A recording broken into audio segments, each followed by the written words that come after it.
This is Tradition 4 as it applies to NA in service.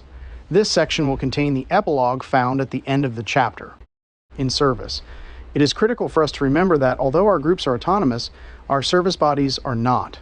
Our concepts remind groups to delegate the authority necessary for services to operate, but they also remind us that final authority always rests with the groups. This doesn't mean that Tradition 4 has no meaning for service bodies. There are at least two critical ways service bodies need to consider this tradition, and they are very different. The first is perhaps the most important. All our services exist in order to help the groups carry the message. It can be easy to forget that responsibility when we get caught up in issues or serve in a way that seems removed from the groups. Are we helping our groups to be autonomous, or are we fostering an atmosphere of dependency or obedience? Do the groups answer to their service bodies, or is it the other way around? In service, as in our personal recovery, we can be in deep trouble when we start thinking we know best. We help our groups when we do the work that might otherwise distract them from their primary purpose. We help our groups when we communicate effectively, when we support groups in sharing experience and tools for how to serve well. In service, we listen well by listening for common ground rather than for ways to prove that our idea is better. We serve our groups best when our service is sane, selfless, and simple. Ego, controversy, and disunity anywhere in our community affect the atmosphere of recovery in our groups. Although our service bodies are not autonomous, they do a lot of work and frequently make decisions away from the groups that authorize them. This is a second way service bodies may apply this tradition, to carefully consider the ways in which actions affect the groups and NA as a whole. We may want to adapt some of the same questions we ask in our groups to our service bodies. Are the decisions we are making or the actions we are taking affecting other groups or NA as a whole? Is this a conversation we should take to our local community?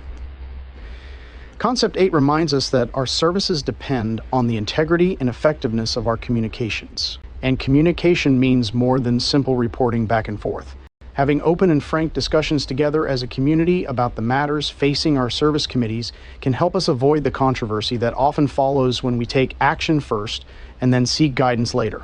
Considering the impact of our decisions on others, especially on the groups we serve, allows us to be responsible in thinking through which decisions belong in the committee and which merit broader discussion.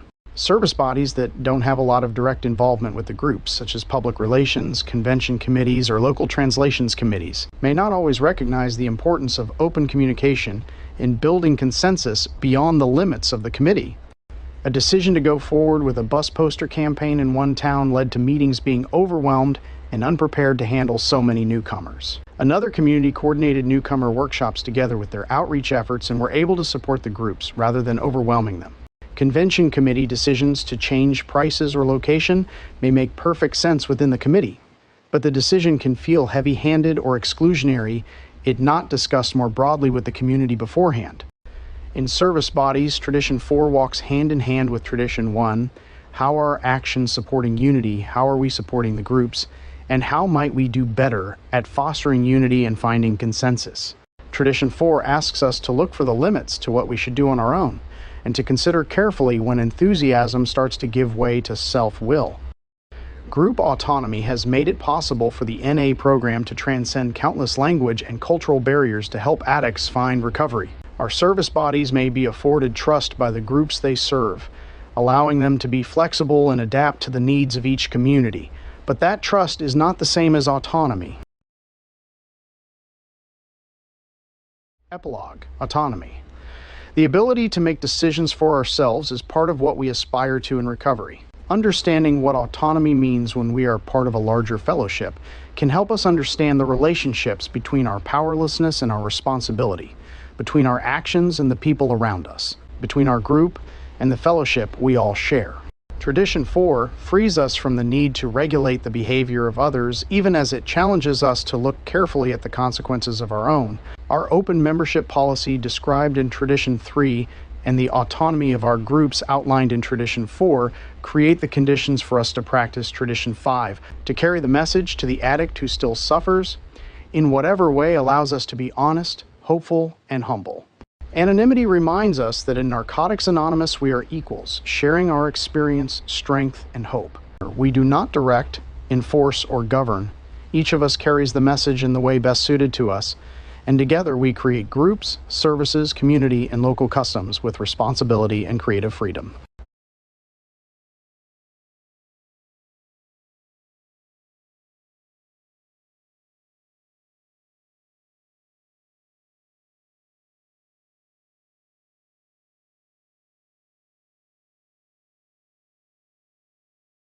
Thanks for listening.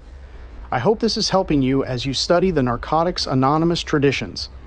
The questions will be posted in the comments on Facebook and on YouTube.